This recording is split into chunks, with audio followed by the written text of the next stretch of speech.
of this game that still remains to be unlocked by college coaches and college teams, and we're trying to go search for it. We're trying to push the envelope, and I think we have the guys to do it. No Filter Radio with Alan Cutler, brought to you by Quantrell Auto Group. QuantrellForLife.com. Three of the best in history, all racing. Paulino and Nasser now chasing McLaughlin Leone. McLaughlin Leone chasing history. She gets under 48 seconds. The second fastest time in history. Unbelievable. Good afternoon. I'm Alan Cutler. In the words of my buddy Mike DeCourcy, she is at present the greatest athlete on the planet. 400-meter world champion. First American to go under 48 seconds. And when she looks up at the clock to see the time, she's shaking her head. She can't believe it. Unbelievable. Greatest athlete going. Really, she is. And she spent some time at Kentucky. Honored and pleased to be with you. Honored and pleased that you're spending some time with me today, whether it's live now anywhere in the country or the world, or perhaps tonight or tomorrow morning via the podcast on the ESPN Sports Lexington app. I had no desire to start with this, but we're going to do it because my dear friend, Dr. John Wong, who will be joining us in a second, really ticked me off. So Stoops did a little press conference and a teleconference yesterday. It's the only time anybody from Kentucky is talking this week, which makes sense because they have the bye week. All good. And the 10 minutes that was in Lexington is 10 minutes I can't get back. We might play a soundbite or two, but there's nothing in there at all. Nothing. So, I did TV forever. I was a newsman in radio in the 70s in Grand Junction, Colorado, while I was doing play-by-play and stuff like that. So it seemed really obvious to me whether or not Stoops answers the question. Okay, and I don't know if he'd answer the question or not, but the obvious question, nobody asked. I don't know who was there. I know some people weren't there. For example, John Hale, who does a wonderful job covering the team for the Lexington Herald-Leader. He's on vacation. I'm assuming there are some people who are the beat reporters covering the team all the time. They're going to take a vacation, right? Because you got a bye week. The most obvious thing on the face of the earth when it comes to football would be, hey, Mark, have you talked to the two quarterbacks and have you made a decision on who's starting against Clemson? That's an obvious question. That's the news story. Now, if Stoops doesn't want to answer, I have no problem with that. Do I think Stoops has talked to the two quarterbacks? Absolutely. I would be shocked. Seriously. And they've practiced. Who's getting the shots with the number one? Nobody asked the question in 10 minutes. So I'm going to go no filter on the local media. Now, my dear friend Jeff Drummond said, hey, that's a story for next week. No, a story is a story. I can't imagine going up to my news director, Bruce Carter, when he was on top of things in sports, say, hey, Alan, what did Stoops say about that? And by the way, he never did that. But if he did, I better have an answer. Oh, I'm sorry. I didn't have the brains to ask the question. I'm sorry. Everybody makes mistakes. I make mistakes. That is a foul by the local media. And if some of the people in local media are ticked at me, I got no problem with that. No filter me back. I criticize. I can take criticism. That was a mistake. Period. I don't think you get to this deep in an off week without a conversation with those two kids. And as I mentioned, and I defended Stoops, after Cutter played well, he wasn't going to say who the starting quarterback was, even if he had already decided, because you got to talk to Cutter, you got to talk to Bush, you got to talk to Zach. You don't let a young person find out that he lost his starting job in the media after a game. That would be awful. That's not how you treat people. And I think Stoops is really good at that kind of thing. So I defended him. I did. And now, ladies and gentlemen, without further ado, my partner in Cut to the Chase, Dr. John Wong, is kind enough to join us. And Doc, you really think that I'm wrong because 10 minutes, Mark Stoops spoke to the media and nobody asked him who's going to be the starting quarterback and have you talked to the quarterbacks and what their reaction was. Nobody asked. Dr. John Wong, hello, my friend. How are you? Hey, Alan, what do you mean I ticked you off? Now you are ticking me off. If you'll permit me, let me give you a little perspective of setting the stage for why we're having this war of words. Can I do that? Sure. Last night, I'm minding my own business. I'm scrolling through my phone, my social media feed, and all of a sudden, I get this text from Alan Cutler out of the blue. And I know Alan is worked up because it's all caps. He's got exclamation points, ellipses all over the place. Typical Alan Cutler text when he's upset. And he's saying something like, I can't believe the media didn't ask Stoops who the starting quarterback is going to be. They are getting so soft. That should be the lead story. So, you know what I did, Alan? I ignored you. I said, he'll get over it. But then this morning, I wake up to another text from Alan Cutler saying essentially the same thing, and that he's going to go all no filter on my fellow media colleagues. I felt like that I couldn't let him impugn the integrity of my local media colleagues. I had to step up and defend their honor. So here I am. Okay, now hang on I've got several good. Okay, hang on a second. I'll let you get to the points. Hang on. One, why don't you tell the truth? This started because you butt dialed me. Okay, there was a little bit of an effort of a butt dial. Okay, and by the way, Jeff Drummond agrees with you. Our dear friend Jeff Drummond agrees with you too. Say, hey, that's a story for next week. Great minds think alike. No, you can't work in a newsroom. You cannot work in it. Let me tell you, if I sent you to cover the press conference and that question wasn't asked, I would say you're not doing your job. Seriously, I disagree, and here's my point. Well, okay, I'm going to shut up in a second. I'm going to tell you cannot work in a TV newsroom. You can't. Maybe you don't want to, and that's okay. But it's an obvious story. Now, do I think Stoops was Say that point? I've got a rebuttal for that one also. Okay, and that's fair. But I'm not suggesting that Stoops would have answered the question. He probably wouldn't have. He would not have. He would have gone to his we'll see. His typical we'll see. Okay, suppose he says, I talked to both kids and they're handling it well and da-da-da-da-da. There's something there. It is the most talked about part position-wise with this UK football team. The head coach is there for 10 minutes, and you don't ask that obvious question, even if he didn't answer it. And I'm going to suggest he probably wouldn't. That soundbite is better than anything else in that 10 minutes. I could have fallen asleep. As a matter of fact, let me tell you something. If I have trouble sleeping, I should go back and play that 10 minutes press conference. I mean, seriously. And I'm not blaming Stoops. I'm not blaming anything. He just didn't say anything. Nothing. No wonder why he doesn't want to talk to the media on Thursdays, because he thinks he talks too much. And that was crazy. Everybody wants to know. And you don't ask the question. Shame on you, Dr. John Wong, my partner in Cut to the Chase, a man I respect tremendously and is so wrong it's not even funny. I don't disagree with you, Alan, in that I would have liked to have known the answer to that question if it were asked. The question, then. No. Here's the important piece of the context that you're missing. Okay. Yeah, all right. You've got to realize what that was. That was not Mark Stoops' usual and customary Monday morning or Monday noon press conference. At that press conference, you can ask pretty much anything you want. Stoops, I love this about him. He's not Mark Pope. You ask him a question, you're going to get a short, succinct answer. He's not going to drone on and on. So in that 30-minute time frame, you've got plenty of time to get all the questions out that you want. This is the important point, this is the SEC weekly news conference. It's 10 minutes. The protocol is that all of us media types, we get an email ahead of time. We get No, you're wrong. Wait, stop it. You're wrong. That wasn't part of the SEC. You're wrong. So let me stop you. That was live. That was here in Lexington. He did two things yesterday. One was the SEC teleconference, which you're referring to. I'm referring to his session with the local media. And let me throw a thing, and I'll let you continue being so silly and you're being so wrong. A press conference is a damn press conference, period. It's period. You don't wait till Monday. Hi, excuse me. Let me tell my boss in TV that we're not gonna ask a question because you have more time to ask the question on Monday. Doc, you're so smart. Do you realize how ridiculous you sound? No, you got 10 minutes.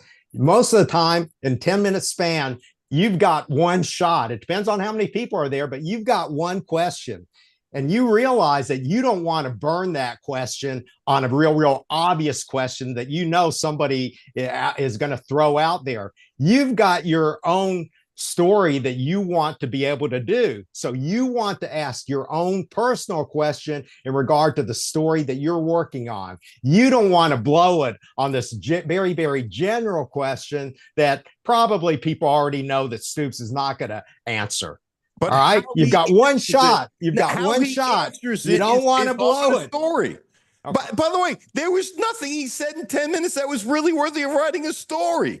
You're so wrong. It's not even funny. The number one question is the number one question, period. No, if you were my weekend sportscaster, I'd put you on probation.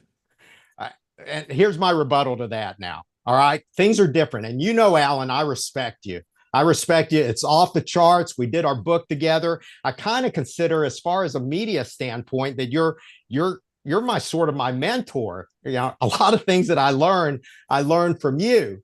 But having said that, things are different now.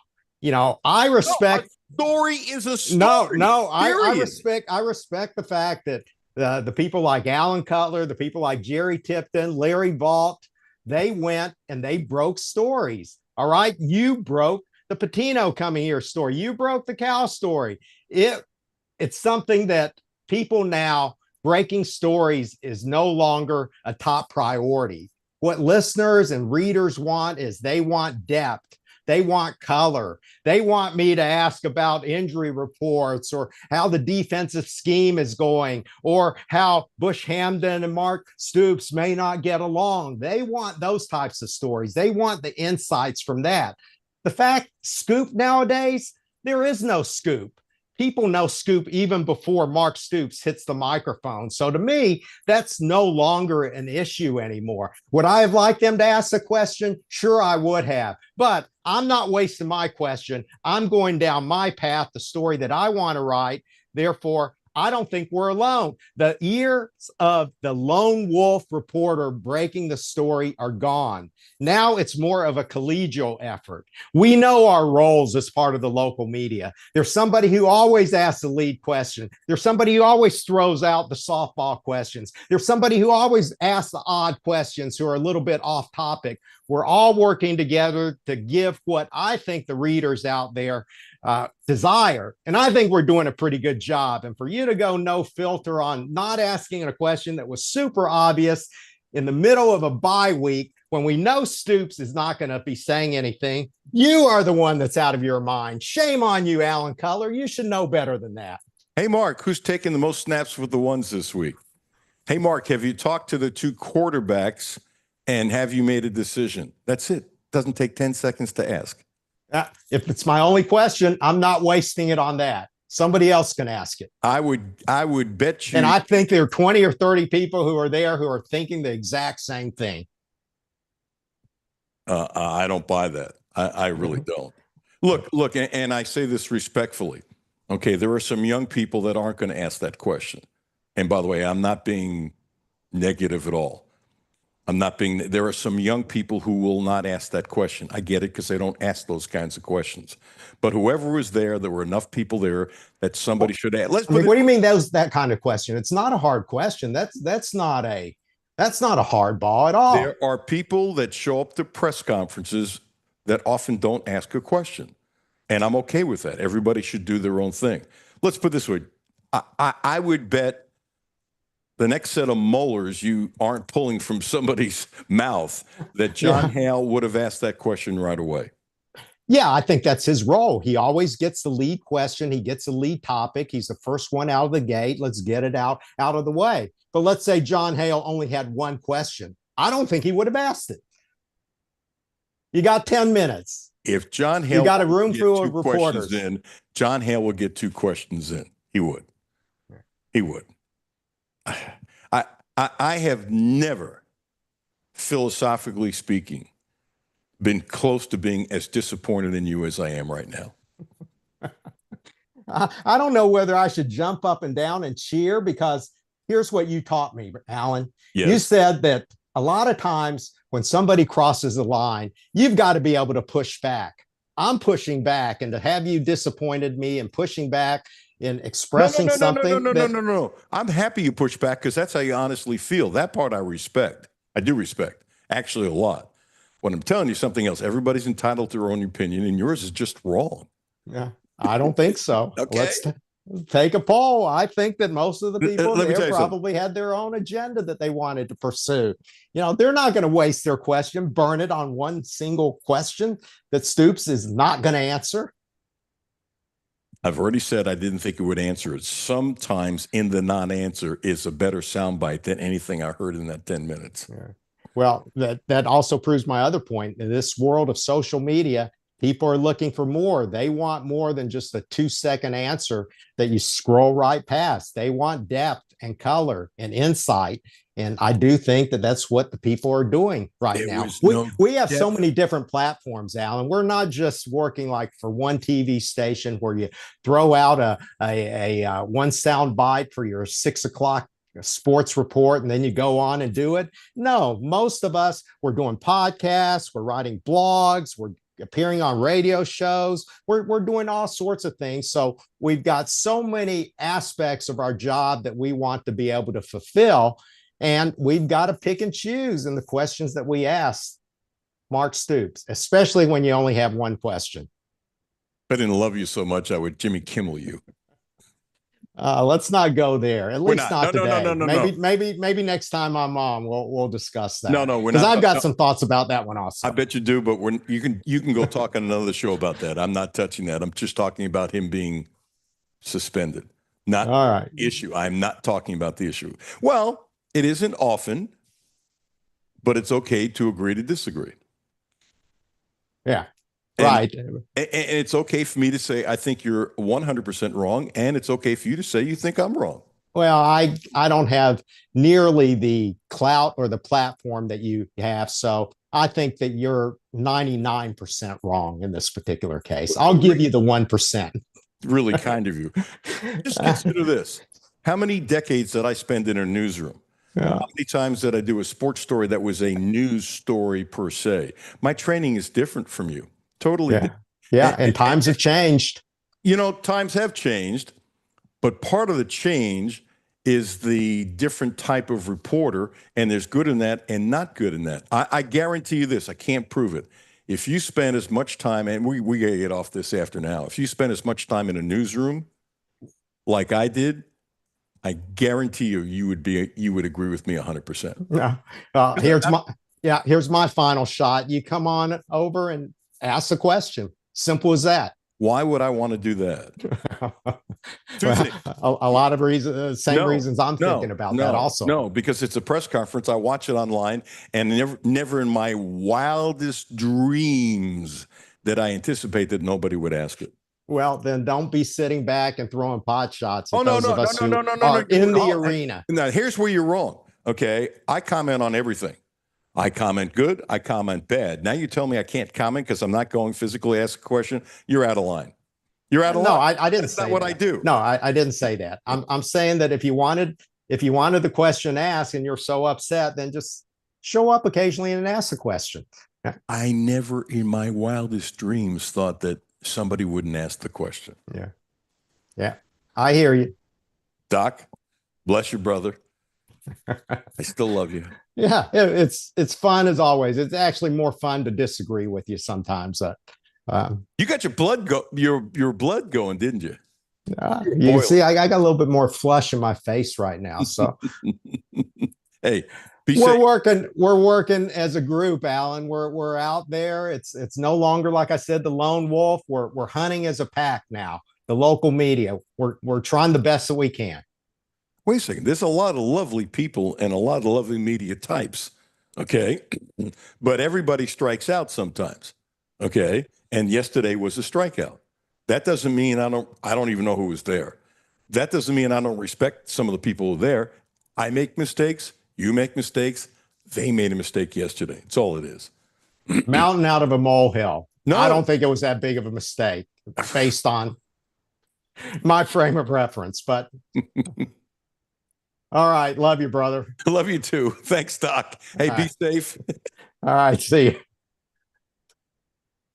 you. I just got this crazy text from Ryan Lemon that I don't understand. Oh, okay. I just got something from Ryan Lemon that says, damn, didn't know. I think I'll leave it at that. Sean, all right. Give me your 2 cents. Doc is hanging on purpose. He wants to see what I say behind his back. I would say nothing behind his back. I wouldn't say to his face. You, of course, agree with me 100%, correct? No, I'm on Doc's side on this one. Are you really? Yeah. I've never liked you, Sean. If I told All right, you. well, he's not wrong. I mean, getting the soundbite, it's not going to be a soundbite. I mean, having watched Mark Stoops for as long as I have, he's gonna mumble something non-committal, and that's what you're gonna have. So if you're working on something specific and you get one shot, which is the case in this Thursday press conference, it's a gaggle. You get one shot, you got to get something for your story. It's even news finding out that he talked to the quarterbacks and he talked to Bush and how He's not going to tell you that either. Oh, I think he would.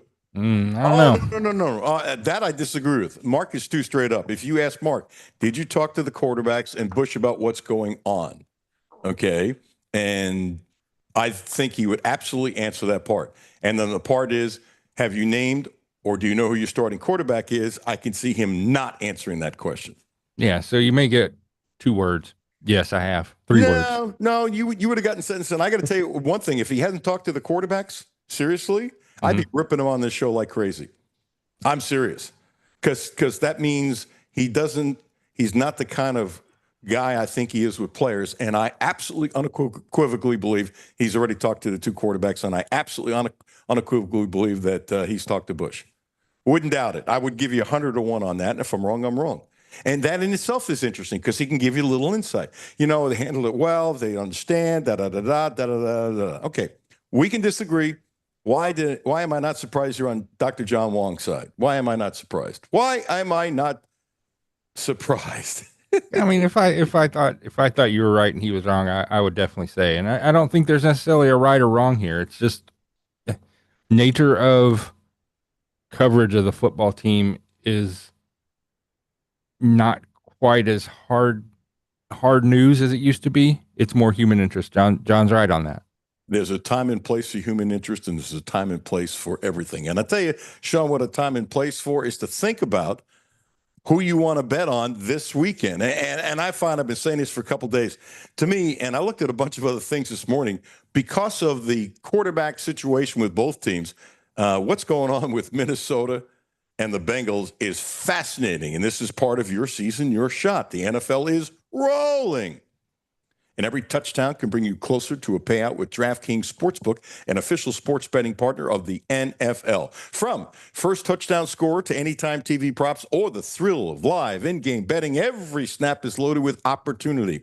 The line is the same as yesterday with the Bengals playing Minnesota. Bengals are underdog by 3 with Carson Wentz and Mr. Browning, who I like a lot, by the way, even though he had 3 picks and they won the game. And how about that long touchdown drive and him showing leap ability that I didn't know he had, scoring at the end for the Bengals to win.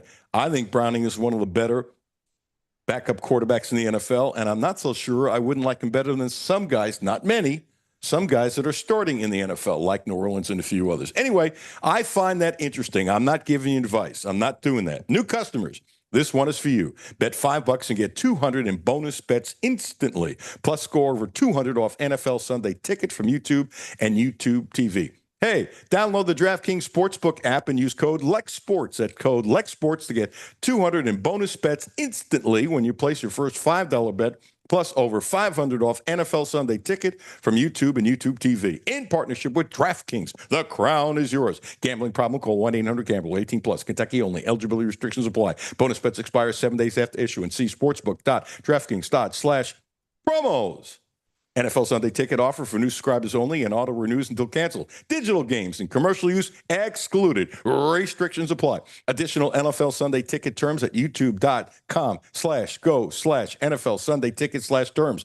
Limited time offer. Van Hiles coming up after the break. I didn't realize it was already 12:26.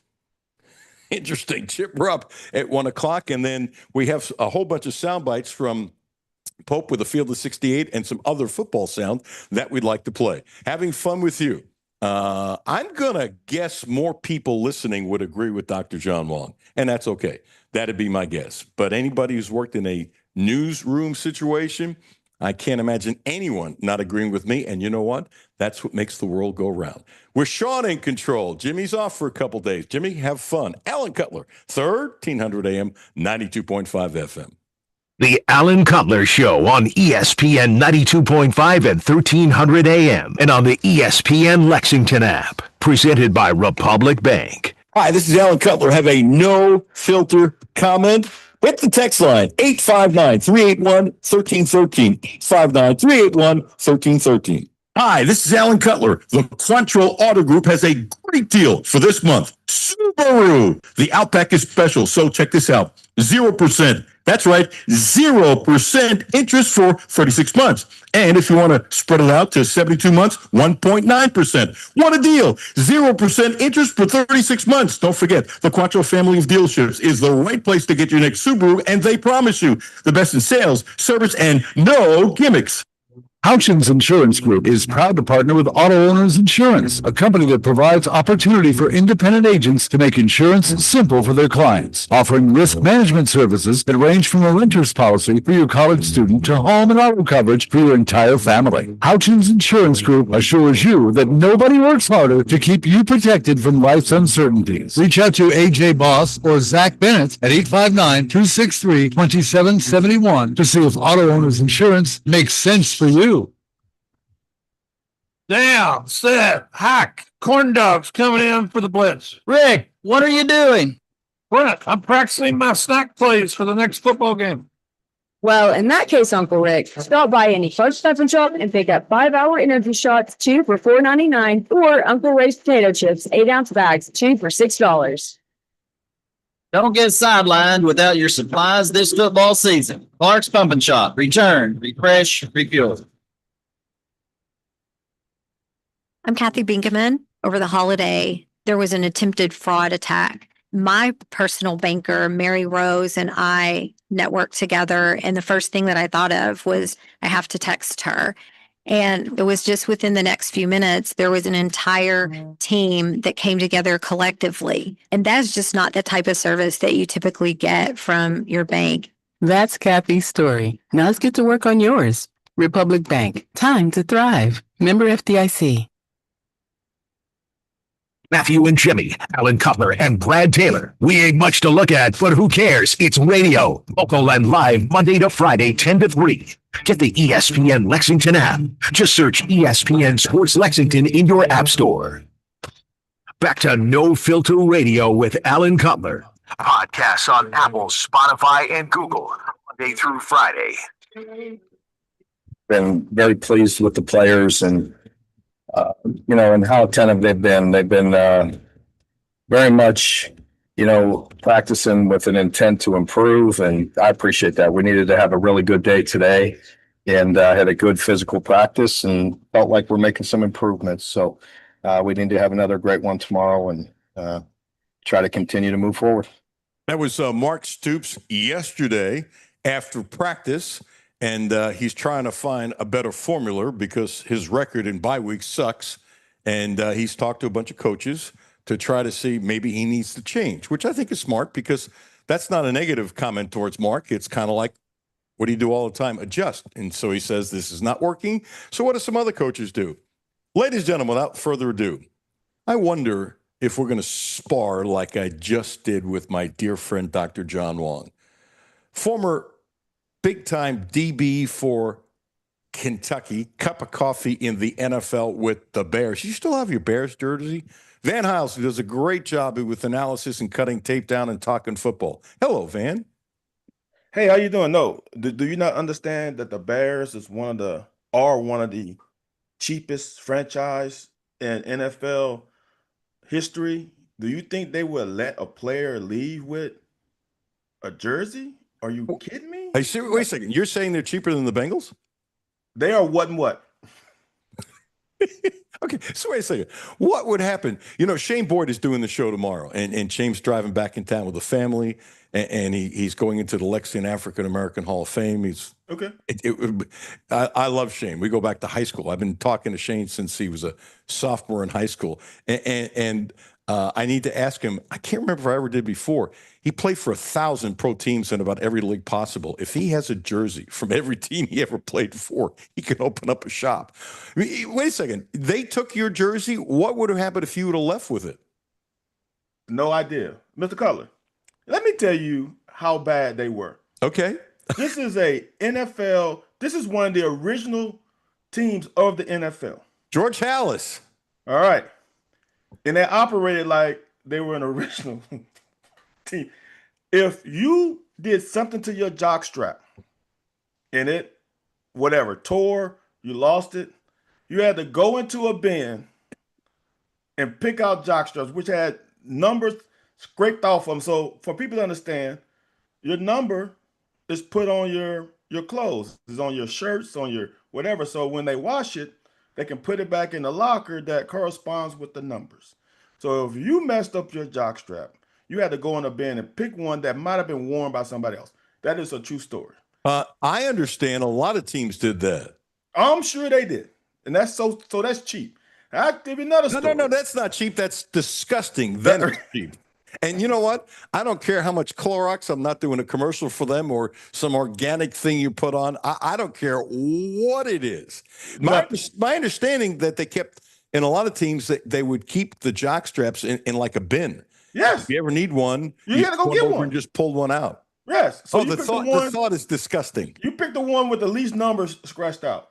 On top of that, if it wasn't what if the least number scratched out was a defensive lineman? Dude, you can't wear that. Well, I wasn't that big. Now, we weren't the same size. I feel sorry for the defensive lineman. We weren't the same. I'm a corner. If we were the same size, John, you that's probably why you're scratched out. So it wasn't for a vet. I didn't have a Nike shoe deal. So one of my 7 studs during practice, the sole stud to come apart. Went to the equipment manager and said, "Look, man, I don't even want to say it. The nickname was T-Mad. T-Mad, look, these shoes are coming apart. Can I get a new pair?" Nah. We'll just let you wear a game pair. You will keep those. Had to go ask a vet. The vet said, "No, man, I'm gonna get T-Mad to get you some new shoes." That's the only way I got new shoes. So cheap, man, cheap, dirt cheap. You should have had a jersey. You're in their camp. You sweated for them. Not years, but I played. Games. They owed you that. 16 plus games, yeah, but whatever. But no, but that's just how it was. I don't. So yeah, they are cheap. No, I did not keep my jersey. Okay. I find it silly that Dabo Sweeney, according to some, we'll get into Kentucky in a second, is on the hot seat with everything you want. And yet I find it sillier. And Sean, if you have it, give me a thumbs up. His response with anger and telling people, I have a long memory. For a guy that's been in front of the media as long as he has, I thought he was incredibly stupid how he handled it. Yet, on the other hand, I will defend him that I don't think he needs to defend himself, and he should have handled it another way. You know, I have this thing. It's one thing if you're a rookie coach. The guy's 55 years old. He's been in front of the media, I guarantee you, thousands of times when you consider radio interviews, newspapers, side stuff, whatever, thousands of times. And you would think these guys at times would learn better. But it's nuts. I got to tell you, I have a simple line for that. If Clemson wants to get rid of him, Kentucky fans won't be happy if he becomes the next Florida coach. That's a good one. You're right. By the way, how about this? I have a sneaky feeling that there's going to be a lot of coaches openings. Now there's 2 now, Virginia Tech and UCLA. I think there's going to be a lot of coaches openings, and I think there's going to be a whole lot of shuffling going on. And Lane Kiffin said yesterday that he expects John Summerall to be coaching in the SEC next year. I agree with him. That'd be my guess, and it won't be Kentucky. Yeah, it won't be Kentucky. I'm not sure. Here's the thing, and I'm not a head coach. I'm not even in that level of the profession. I would give my advice to coaches like that. if you're in a situation like John Summerall is at Tulane, and I kind of have some inside information on how well that engine is running. Summerall can get almost anything he wants at Tulane right now. When they lost Fritz to Houston, their boosters in the program rally around whom their next coach was going to be because they didn't want it to happen again. Because Tulane is on a high that they haven't been on, and since they had Sean there at the quarterback and Coach Rick Smith was the defensive coordinator, so they haven't been on a high since then, and they want to keep this momentum. It's going to take someone to really pry him away from Tulane for him to leave. He's in a great spot. He coached at Tulane. He's close to home. Like there's so many advantages to him being at Tulane. He's going to wait. I advise him to wait for his dream job. Did you tell him that? His dream job is Kentucky. Go for it. Okay, if except for one thing. Job is, let me interrupt for a second. I want you to finish. And I think that's very sage advice because but I really want to ask you this before you get to your next thing. I think that's really sage advice. Too many guys jump. But,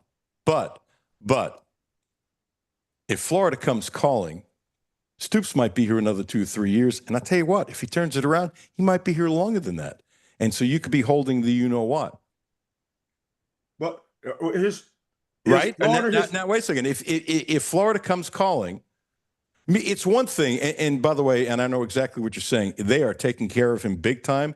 And he's a very appreciative human being. How he likes it, his family likes it.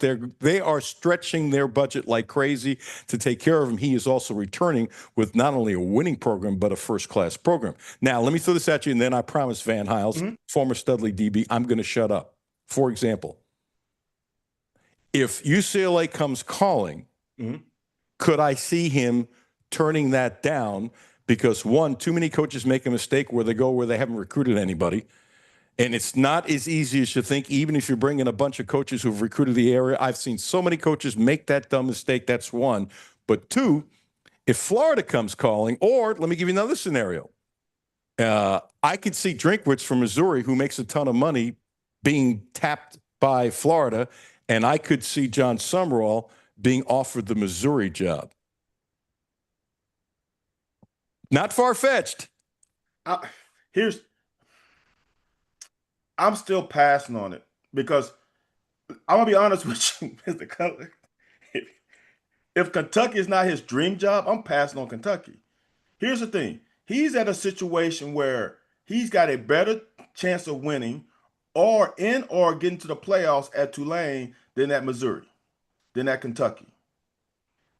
If he wants to go to Florida, Florida doesn't get, in my opinion, I'm not at Florida, but for Florida to be such a good program, I don't think Florida gives the football enough resources. I don't think Florida is giving that football team enough from what I've heard. So if I'm at Tulane and my dream job is Kentucky and Auburn, I know what Tulane's about. It's like he knew what Troy was about because he's coached there. He knows the environment. He knows the expectations. He knows what he's getting into. If I want to get a top job, Alabama, LSU, something like that, or Ohio State, whatever in his eyes is top job, I'm waiting for it because I'm sitting pretty at Tulane at this point. I got one thing to throw at you because at a certain point, it's going to affect him. Okay, at a certain point, it's going to become difficult for him to continue to recruit on the level he's been recruiting at Tulane because the rumors become bigger and bigger and bigger. And I'll go on more. Oh. I am actually surprised how well he supposedly, I don't know these kids, but I read, let's put it this way, if John Summerall wasn't there, you think I'd read any articles about Tulane? No. You wouldn't. No, but I read about a half a dozen things before this season just because I liked, first of all, if you know John, you like John. Right. He was one of those guys, I've said this many times, you talk to him the first time and you say, blank, blank, I hope he can play because he's a really good interview and you could tell he's a lovely person. I don't see how let's say he wanted to spend 10 years there. Okay. And I think it'll be impossible for him to win as much as he's winning now because the rumors will drive you nuts and he's going to lose some players because of that. It's just human nature. It's not his fault, by the way, nor is it shot at his character or his ability to coach. But at a certain point, it becomes sort of a self-fulfilling prophecy, Van Hiles. Do you agree with that? I would agree. Here's Here's why it's not hard to do it at Tulane, for example, as somewhere else, is because he has a good base of high school talent. He can build a foundation of his program without, honestly, he doesn't even have to travel out of New Orleans to really get a good foundation of his recruiting base. It's not like you got to fill your whole roster with Louisiana kids, but he can fill a fourth or a third of his roster from good Louisiana kids, and probably a quarter of it from the New Orleans area. That area is so rich in football. Now you're at an academic school that can attract kids just because of academics. So now you kind of kill two birds with one stone. Now you're next to Texas, you're next to Alabama, you're next to Mississippi. Your recruiting region is also good. So if he wants to, and I don't know him very well to say this, but I can feel it. If he comes into your living room, you're gonna put them on your top 5. If he gets to your living room, if he gets to the point where a recruit says, "Yes, coach, I'm seriously considering Tulane," if he gets into your living room, you're gonna be on the top 5 list. I feel pretty comfortable with that. So if he's on the top 5 list, he's gonna get some of those kids that are ranked really high. I think he can recruit very well at Tulane, not to the Alabama LSU level, but that next tier, I think he can. Well, what's wrong with staying at Tulane? There's nothing I'm gonna say this at this point because of the playoff system getting the G5 teams in there. If they continue to allow G5 teams in there on a regular basis, he's at a great spot. Can I give you a theory about Mark Stoops nobody's talking about? Uh-oh. I'm listening. It's a positive theory, by the way. Okay. So give the man credit, and I've mentioned this many times, that he brought in big-time running backs. They changed the offensive line. You know, they haven't fixed everything, but they did a lot of fixing from a positive point of view. And so if he gets to a certain point, let's go, I don't want to say a toilet bowl, but if he gets to one of those low-ranked bowl games, I don't know why I like using that term, but why are you laughing? Because that's a name it was been used in the 1900s. That's yeah, I remember. I wasn't covering Kentucky back then, but I remember. So if he finishes the season, seriously now, with an uptick, where you say not 10 wins, but the program's heading in the right direction, I have confidence that they will be able to plug more holes next year. In other words, they brought in over 50 new players. They had so many holes to fill. And if Cutter becomes a star quarterback by the end of the year, things change quickly in college football. You're nodding your head if anybody's watching us on YouTube. Things can change quickly, and it wouldn't surprise me. Everybody says all these negative things about Stoops. Look, I've ripped him for certain things, but I compliment him for certain things too. And if he's really got this thing back, and obviously he's got assistant coaches who can recruit, okay, the program's not falling apart without Vince, and it's not a shot against Vince. It wouldn't surprise me if they could be better next year for a couple reasons. If Cutter ends up being the stud, and now this is more attractive to wide receivers, and you look at what he's done, they could be, I'm not saying they will be, but I'm open-minded to think that they might be much better next year, and he could play out his contract. I mean, nobody's talking about that because there's two sides of the coin. But when you look at the lines, both lines, okay, and you look at the running backs, and you look at the tight ends, and you look at the lineup of quarterbacks and stuff like that, and some of the pieces on defense, you know what? Give the man and his credit give the man and his staff some gosh darn credit.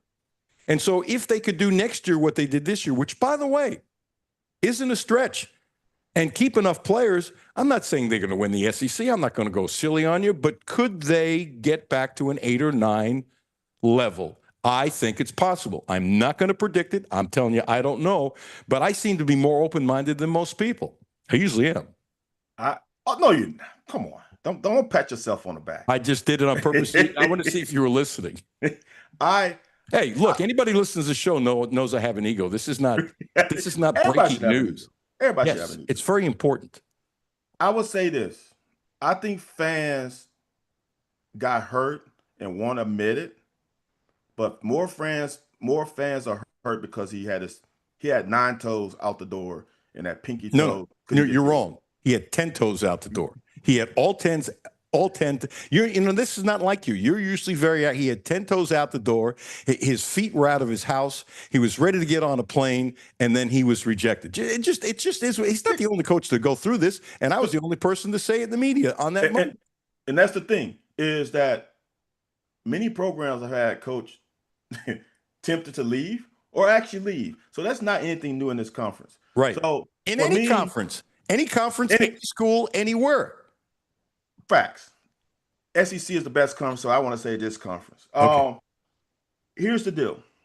I don't know what you want from him, and I don't agree with. I've stated this on the locker Wednesdays, 9 p.m. Eastern Standard Time. How I wasn't a fan of him coming into the program. I had other guys that I wanted before him. Oh, whoa, I'm going to stop you. Who would you have hired? That's very interesting. Petrino. I wanted Petrino. You know what, Van? We've known each other a long time. Congratulations, you got me speechless. I wanted Petrino because I wanted offense. I wanted offense because when the air raid was there, fans wanted to see it. It was entertaining. It was fun to watch. Even if the defense stunk, it was fun to watch. People loved it. So I was thinking maybe we need to go that angle again. Let me ask you a question. Let me ask you a question before you continue. Seriously, it's a fascinating thought. It really is a fascinating thought. I always believe this, okay? If Bobby Petrino became the coach, kept his nose clean, hang on, and put up a lot of points and won, do I think fans would have taken to him, even though there were people saying, I would never want Petrino? People change their mind when you win. Do I think people would have taken to him? The answer is yes. Do you agree? Yes, winning cures all ills. It's simple. He is I don't care what. Look, Brian Kelly, Bobby Petrino. What's the coach that was at Baylor? There's certain coaches who. Bryles. There's certain coaches. No matter where they go, they're gonna find a way to win. You might not like them. Their personality might stink. They might say things inappropriate to the media, whatever. But winning cures all ills. I would have liked him to see that, but he didn't. So then I don't like the certain things that Stoops does with the players in the program. It's totally a player-led program, which I totally believe in, but then I think you need some push from the coach. That I don't like. Okay. But one thing I can't argue with are the results. I cannot argue with the results. He has he used to have more 500 above SEC seasons than anyone else. How can you argue with that? When he wins 7 games, fans are upset. How can you argue with that? 7 games 15 years ago would have been like, oh my God, let's build him a statue. Now 7 wins 2 years in a row is like, that's a letdown. We're disappointed. You can be disappointed, but you also got to give the man credit. I like the guy because he has brought us to a point where expectations from everybody else within the city of Lexington, within the state of Kentucky, and also kind of nationally, the expectations are different. That only changed because of him. Period. That's the only reason the expectations are so high right now is because of what he produced. I agree. And the day he was introduced on that Sunday, when I also had a Bengals game as host of the Bengals radio network, and somehow I did both jobs, which was nuts. That's crazy. I taped the pregame show with their permission. Only time I ever taped it in 14 years. And we had the postgame show set up that the folks here locally, because they let me go, Clear Channel, same thing. They let me go across town to LAP to do it. And I got there with about 2 minutes to spare.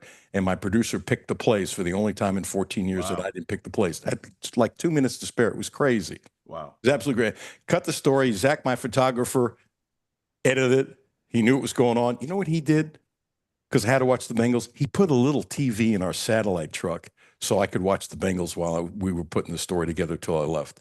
You talk about, I've had so many great photographers that help me out.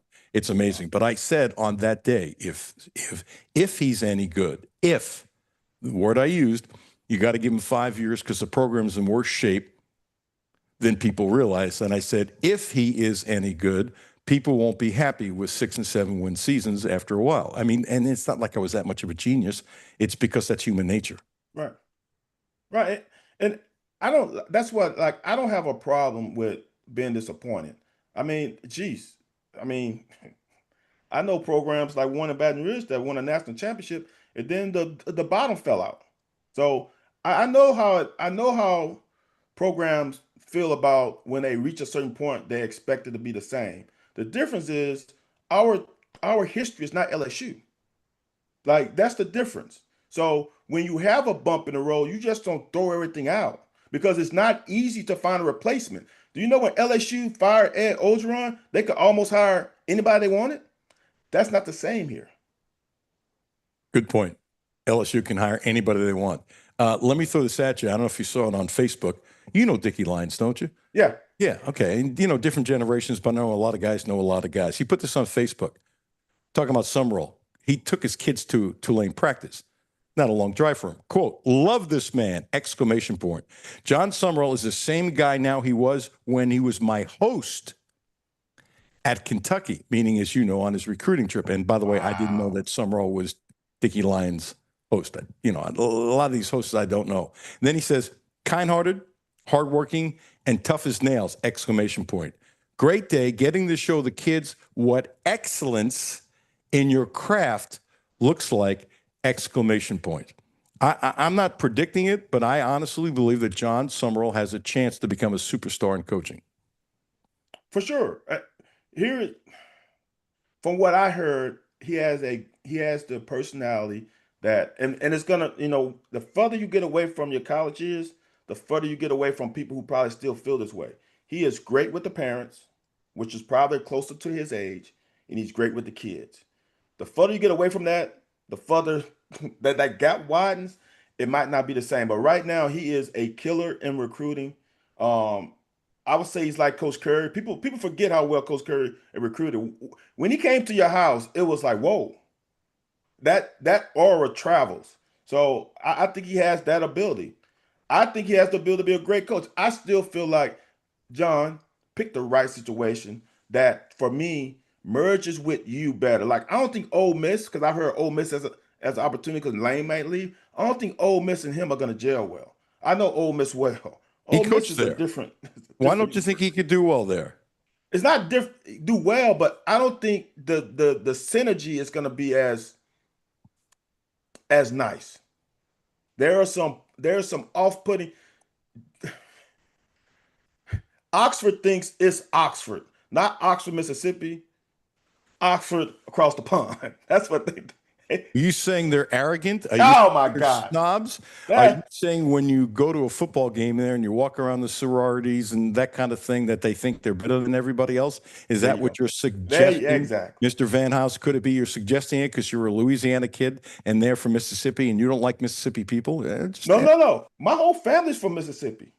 Both sides of my family are from Woodville, Mississippi, Wilkinson County. They went to school together. They are high school sweethearts. Everybody's still in Mississippi. I know Mississippi well because of that. I know Mississippi well because I know Jackson, Mississippi, because that's primarily where, between Jackson and Oxford, is the holy grail of lawyers. And all those lawyers went to Ole Miss. And there's an air of arrogance because they think they're better than the whole state. It's a whole, we can get into that another day about the Mississippi deal. Okay, we'll leave that alone. Bad. I was trying to poke at you. By the way, Summerall's record as a head coach from Troy to Tulane, he's only won 35 games and only lost 9. It has to be, there can't be, during that time period, 10 coaches in America with a better record than that. Yeah, you're right. Let's put it this way. If he beats Ole Miss, which I think the last underdog. That's the thing. If they beat Ole Miss, he'll be the hottest coaching prospect in the country. But you're talking about 4 wins for every loss. That's the one, though, Mr. Cutler. That's the one, because if you want to push back at him, you can push back at, has he beaten a top 25 team? How many of those are in his win column? Last year, when they had a chance to make it to the playoffs, their team floundered at the end. They lost 3 games in a row. No knock on him, because for me, if you know me, I always say players. Players are the reason why those things happen. What happened to the players at the end of the season? I don't know. They didn't play as well those last 3 games than they played the first 9. So people who are making big decisions gonna look at that. How many top 25 wins do you have? They're gonna look at that, the way the last season ended, and that's going to be a negative for him. All the positives that he has way more positives, but that's a little knock on him right now. How many top 25 wins does he have? And that's fair. We're running out of time. Always appreciate you. I can't believe we said nothing about Kentucky. Scale of 1 to 10, because you analyze tape. You're smart. I trust your tape ability only 1,000 times more than mine, to be honest. Hey, no filter is no filter. Scale of 1 to 10, with the thought process, this kid is still a rookie. He might be another year, but he's still a rookie. Don't make it like he started 20 games. Right. Okay, because he could have done some things after 20 games he didn't do the other day. But I think that for a kid that's only started a couple games, I thought he was great. Seriously, not perfect, but great. He did really what I expected him to do. Not better, not worse. I expected him to play really well. But what do you think, Van Hiles, about the debut of Cutter Boley, basically as taking over the quarterback? There were a lot of goods. That game was so much better than his other start. All this stuff coming in the game in relief is so much easier than being a starter, trust me. So for him to improve on his second start than his first start is big. What I want to see is how is his relationship with Bush, and are they going to be able to create a game plan in 2 weeks that makes him more comfortable?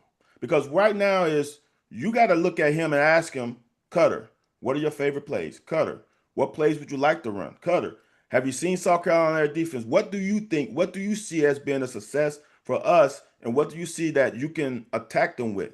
And then y'all got to talk about that. If they get to that level and they build on the game plan from Eastern Michigan to this one, kind of like what Eddie Grant did with Lynn Bowden. From the first start he had, he built that playbook off of game one. If they can progress off of Eastern Michigan and add some elements that makes Cutter feel comfortable, I feel good about it. Ask you a question that's not fair? I had a question that was not fair? No, I'm going to ask you a question that's not fair. Okay.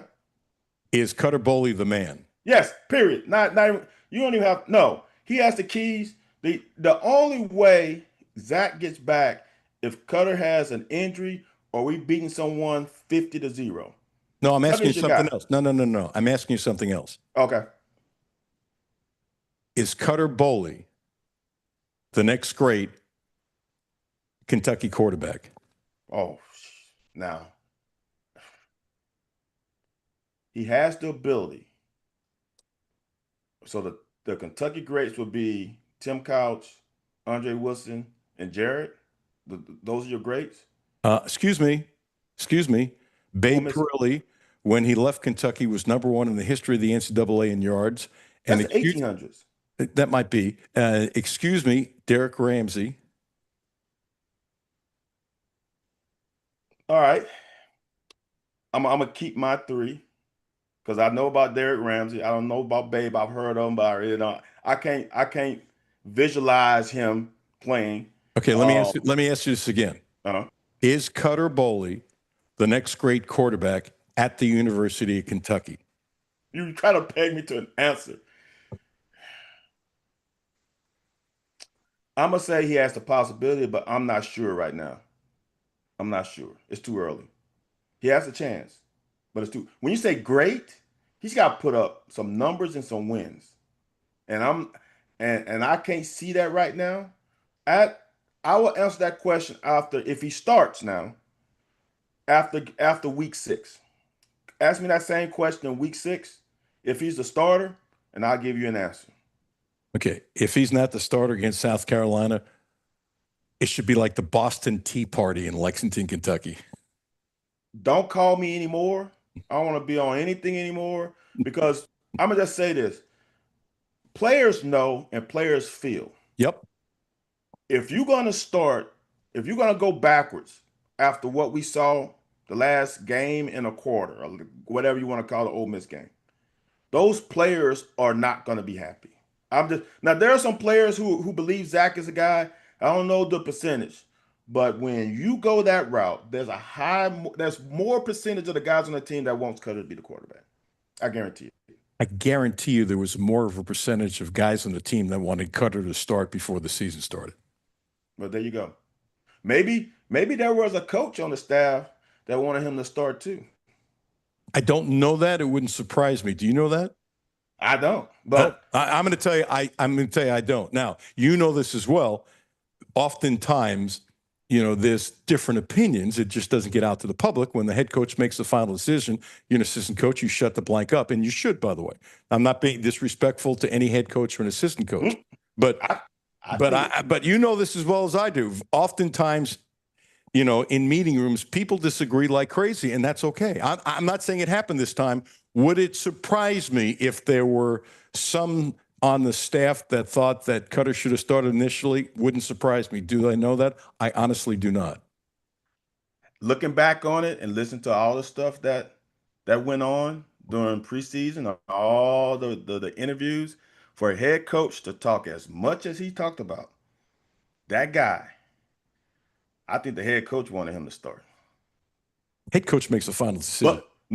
But as I'm gonna say this, as a head coach, you also got to give your OC, whom you said we want you to come back, you got to give him the ability to make the decision because he brought in this guy to be a starter. So hang on, let me give you another scenario. And again, I don't know if it's true.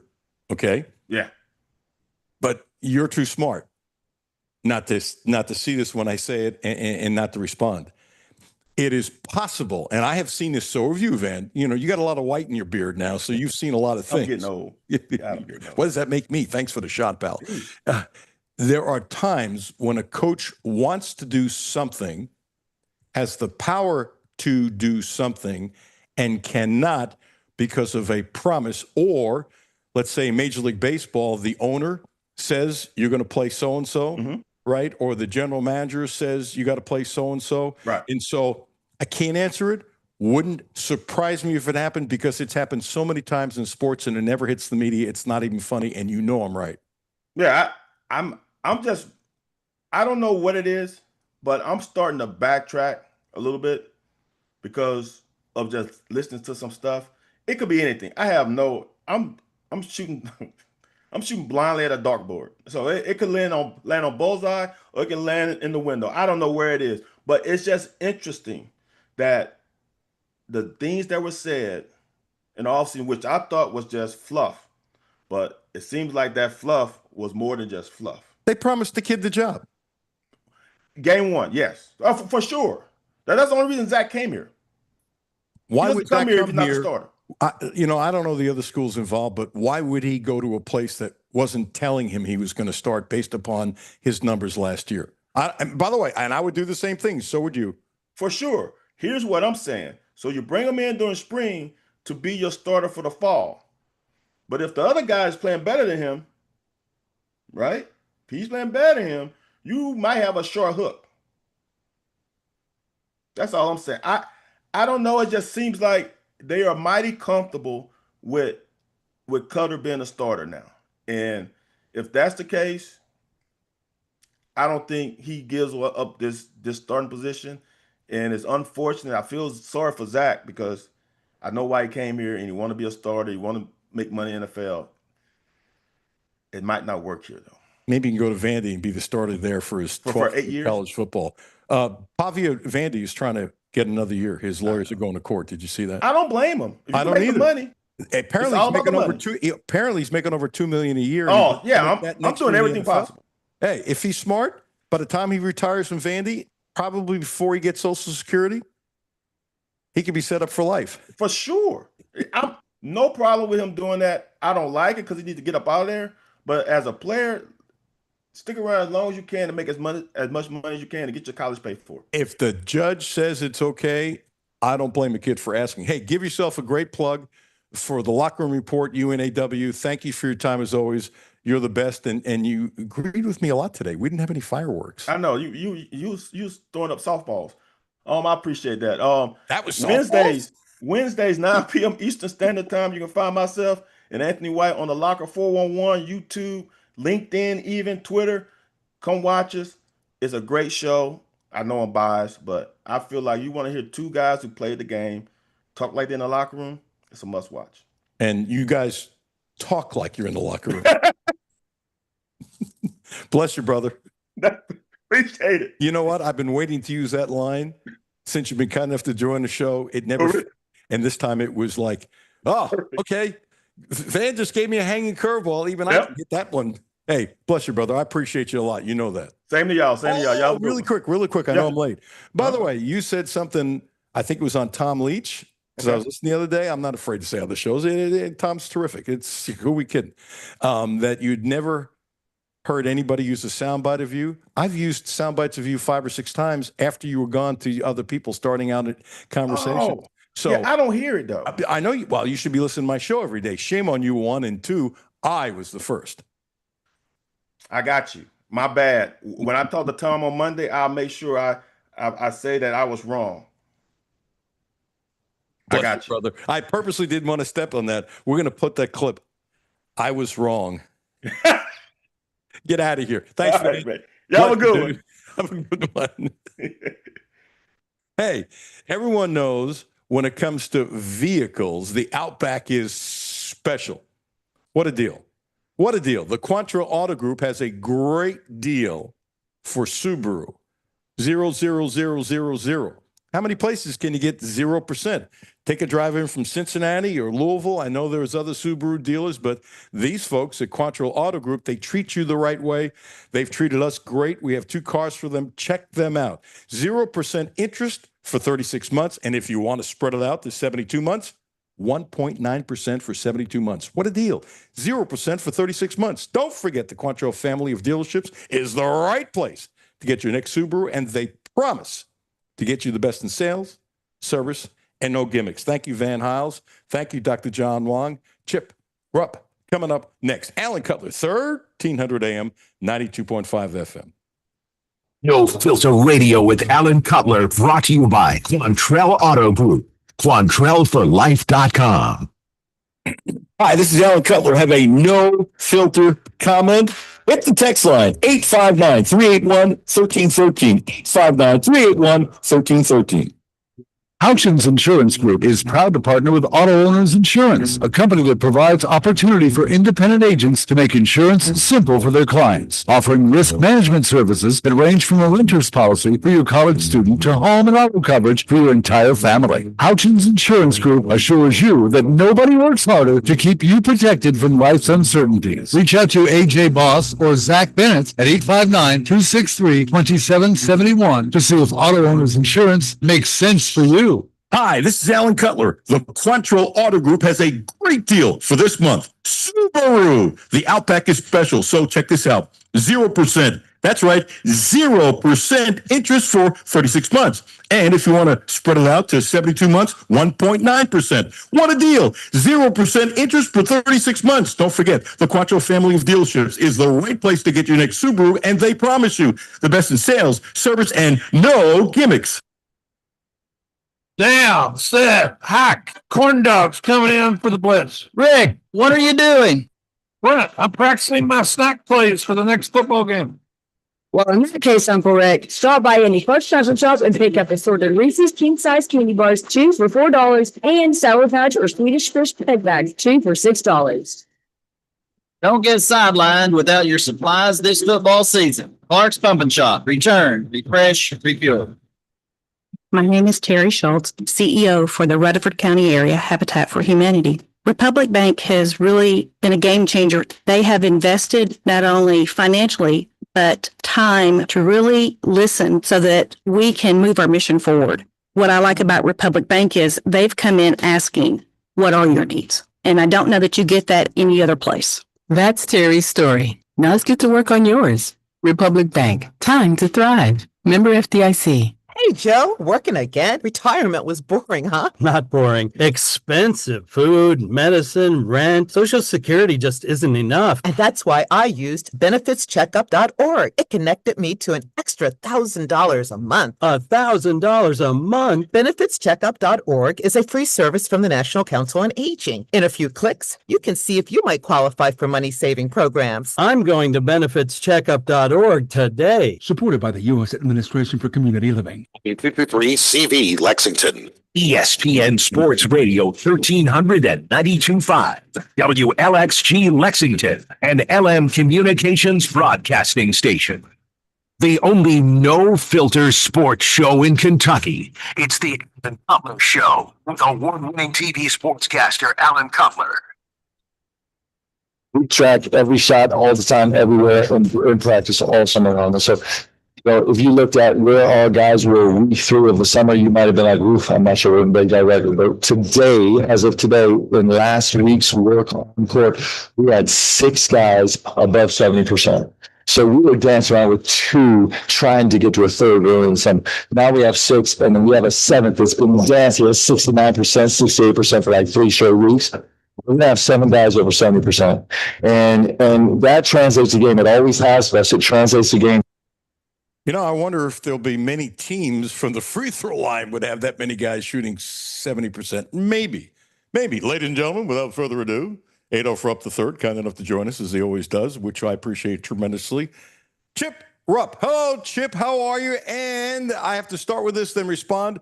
When all this crap happened, when Law was committed to Kentucky, and he had a terrible shooting year, and I quickly went on the air when everybody was saying this is going to be a bad shooting team, and I said, stop. They're going to be faster. They're going to have more open threes. They might not have anybody like Kobe, but they're going to have a lot of guys who can shoot, and they're going to have more open threes because they're going to get the ball across the midcourt line the way Pope wanted to last year, but couldn't because he didn't have the horses to do it. It's not his fault. It's not the kid's fault. They just didn't have anybody to do it. Now he does. They're going to have so many wide open threes. It's going to be crazy. But Chip, when you hear this number, as they check out every single shot, I know it's summertime. I know there's no pressure. I know that they're not at Rocky Top with the crowds going crazy and wanting to throw stuff and stuff like that, but it's still nuts. Yeah, 70%. That's an insane figure. And to your earlier comment, I mean, most teams won't have 6 or 7 guys that shoot that from the foul line. So that's pretty amazing if it translates to the court real time in the season. And there's somebody else who's close to that 70%. Yeah, I wonder who that is. Yeah, me too. I have no clue. I find this funny. The E word was tossed out, I think, by OA. Platooning. Now, what Pope said the other day on the field of 68, and as I've said this, they did a wonderful job for information. I applaud anybody going back and watching it. The first clip I watched was the big one. It was over an hour and 50. There's a couple others I'm going to watch. But the hour and 50 was just great. And I look at what they're doing and how they're coming about. I mean, it's kind of goofy how excited I am for this team and what Pope is trying to do and the mental attitude. And when Pope says they had 6 guys, and I think he said they were one of 2 teams to have 6 guys to average that many minutes, and they might have 7 or 8 this year, which means they'll be sprinting. And if you're really sprinting, guys get tired, and there'll be some guys playing 15, 16 minutes, even though they want to play 28 minutes, as you know. And it might be enough because they're going to be tired. So maybe he'll pull it off. But keeping these kids happy is not going to be easy. But if anybody can do it, I'm going to call Pope Harry Houdini. Do people know who Harry Houdini was? I don't know, but I recall. Okay. Quite the magician. Yes. It's interesting and it's a bit mind-boggling. As I travel around the state for work, a couple things have become evident. Everybody wants to talk UK basketball, so the enthusiasm is back. And then depending on how knowledgeable they are, they bounce things off of you that really challenge you that you haven't thought about. And, we talk about the backcourt with Aberdeen, Lowe, and Owe, and that it's phenomenal. Best in class, maybe the best in the nation. But you just happen to forget about Jasper, Colin Chandler, Trent Noah. And those guys are all players as well. And so, I'm thinking about you can keep those top 3 very happy with minutes, but how is Pope going to work his magic to keep potentially 6, maybe 7 perimeter guys happy with enough time? And then you look to the front court and, The name that keeps falling through the cracks everywhere I look is Cam Williams. We never talked about Cam Williams, and he may be the best of all of them out there, the way he's stroking the ball. Collier said the other day on Field of 68 that he made 10 in a row. How do you make 10 in a row? But how many times have I been on there with you and we've talked about Colin Chandler? We say Trent Noah's always going to find his way. And we toss around all these names, but I never mentioned Cam Williams. I keep sleeping on the guy, and people say, you know, he may be our most NBA ready player. I don't remember if it was Rob or Goodman. One of the two of them was talking about how nobody's talking about Brandon Hawthorne and that he does things nobody else can do, yet he's too thin. And it was kind of like, wait a year till he puts some weight on. He said, but people don't realize how good he is. He basically said the kid's spectacular and he's going to have splinters. I know what I would do with him, and I bet they're going to do it. He'd be eating 6 meals a day, exaggeration. At 10 o'clock at night, he'd have this big old steak in a huge protein shake. I mean, he's always going to be skinny. But I mean, if you could put on legitimately, now I'm not talking about 40 pounds, but if you can put on 15, 18 pounds of really good weight for the following year, I suspect he's probably stronger than he looks, because a lot of those guys you know are. But we're not going to see him basically this year. And for some reason, I'm really excited to see what that young man can do. And to get that kid that late, when he could have gone, let's say, to West Virginia and probably would have played 30 minutes because they needed him, or 28 minutes. And he's going to sit, knows he's going to sit, but it's okay to sit because of the growth prospects here and how they can work on him and his body and stuff like that. The patience is remarkable. If he can remain patient, he is going to be a guy that is going to be a phenomenal player. I can't remember who you said was commenting on him, but he was one of the guys that stood out to me when I went to practice. I mean, his appearance is very similar to Tayshaun Prince's. He's always going to be just a thin looking guy, but I think he is wiry strong and just incredibly active. And, you know, we're all saying, well, he's going to, you know, looking at the paper right now, we think he's going to be on the pine, but I'm not going to bet up against the kid. Even with his slight build, he is so active, he may end up finding his way onto the court this year. I think it's too early. I think he's too thin, but he's not willing to relegate his role to a bench player yet or a redshirt year. Well, and that dirty word is, because it happens to everybody, and hopefully it's not as bad as last year, but who goes through an entire season with nobody getting an injury? And so, you know, as long as it's minor stuff, unless they get unbelievably lucky and nobody gets hurt, which would be a beautiful thing, but that's not the real world. And so at times there'll be other guys that are going to move up because they have an opportunity and they're probably going to shine. And some people in call-in shows will say, hey, you know, I like this guy better than that guy. Now he got a chance, which is, you know, nice problem to have. They have a lot of weapons, a lot of depth. And to your point, this is a team that's built to be able to sustain their performance through some adversity, whether it's injury, you know, eligibility issues, whatever bumps in the road you run into. I mean, I'm scrolling through the roster here, and it's mind-boggling. I mean, there's really only 2 or 3 names on the list that you know aren't going to play, but outside of that, it's amazing. And then the other thing to look at is, you know, in this world of free agency and recruiting your roster every year, the biggest challenge Mark's going to face is finding enough minutes in playing time to keep all these guys happy. But if he can, you've got Owe, who's listed as a senior, and Aberdeen, who's listed as a senior, who will be 2 of your major contributors. And then the rest of them are underclassmen. I mean, if he could figure out a way to keep them happy, we have the NIL funding. You could have the building blocks of just a fantastic team for a couple of years. You know, you never know, but I think some of the guys who won't get the minutes they want, but will still get minutes and see that the following year they're going to move up. If they're happy here, could I see a better rate of retention than I think some folks think? Yeah, too early to tell. Tons have to happen.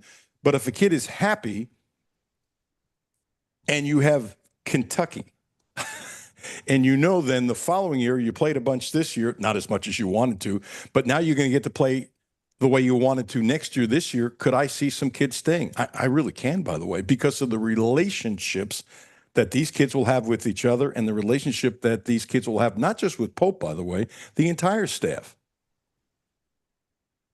No, I agree. I mean, we talked about how likable the team is, how well they fit together. The kids really seem to like their coaching staff. Over the years, you always had the head coach who was a little bit aloof, didn't have, and I'm not referring to Cal, by the way. I mean, just head coaches in general don't have that day-to-day relationship. And then you'd have one or two assistant coaches that are relationship guys, and then you'd have one that's the authoritarian that shows them all the hard love.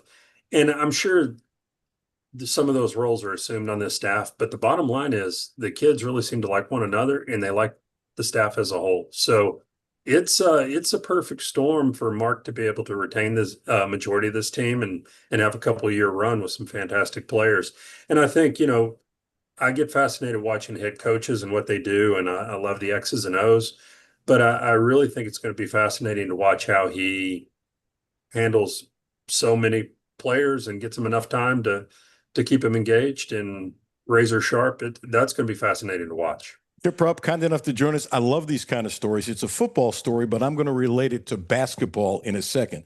I'm going to guess you never heard of. I never heard of this guy. Okay. His name is Devin Dampier. He's a quarterback for Utah. I would think at least 99.999%. Now, by the way, I've known that Utah's had a really good program for a long time. I used to live in Idaho, whatever. They get great crowds. They've done really well, but I've never heard of the kid. Their offensive coordinator is a guy named Jason Beck, who I have read about. He's considered a rapidly rising star. So what is happening, there's a number of examples, not a ton, where the offensive coordinator takes his quarterback with him to the next stop. It's not happening a ton because that's not true, but there's a number of examples. He's one of them. And actually, Beck said of the list of schools that were going after him, because he had all kinds of job offers to be OC, which would be the school that you would be most likely to join me? And he said Utah. But here's what happened. He turned down the SEC. He turned down hundreds of thousands of dollars to go to Utah because he's comfortable with his offensive coordinator, who's supposed to be one of the bright young offensive coordinators in the country. And I think there's more and more of this happening than I love to give publicity, because here's a kid who said, I want to be the best I can be. And by the way, let me tell you something else about this kid that I didn't know either. He's like 5'10", comes from a high school in New Mexico that has actually put players in the NFL. New Mexico high school, I lived there. It's not known for great high school and stuff like that, but they got individuals that are good, all that kind of stuff. And he was told by recruiters he's too short at 5'10" and a half. Well, he's a hell of a runner. He's a hell of a passer. Utah is having a great year. And I'm not saying he's going to play pro ball because he's 5'10", but there's a guy in Arizona who plays quarterback who's 5'10", whatever, and supposedly he's pretty accurate. The point is this kid walked away from money, and he got plenty at Utah, but it's easy for me to say, gee, you know what? So you walk away from money because he wanted to be happy. He wanted to develop more. And now let's get back to Kentucky basketball. Could I see some of those kids who don't start but play not the minutes they want, but enough minutes to keep them happy, knowing they're going to move up the next year, stay here? It's a long-winded thing, but I can see it, because I think some of these kids, you want to take the money, God bless, more power to you. But you got to do what's best for yourself. And I think there's some really smart college kids that we don't talk about enough. No, I agree with you. We could probably spend the whole hour talking about this. There is something beautiful about saying you played at the University of Kentucky. I wouldn't know about it, but I can tell you from talking to guys that have played here, everything we do at UK is best in class. And the way we travel, the way we're treated, the way the fan base treats everyone, it's a special time. And so, for people that are chasing the money, there's always another opportunity out there, but it's going to feel like for 9 times out of 10, like an inferior opportunity to what they've experienced while they're at Kentucky. And so I think a lot of these kids, if it's all about a buck, there's somebody that'll pay you more, and we may lose a player or two, but I think these kids that Mark has recruited and are on our roster appreciate what it means to be a University of Kentucky men's basketball player. I think they're going to get wrapped up in how the fan base supports them and loves them. They travel second to none. There's a lot of reasons why you want to stay here, even for a little less money than you could get somewhere else. And it will happen.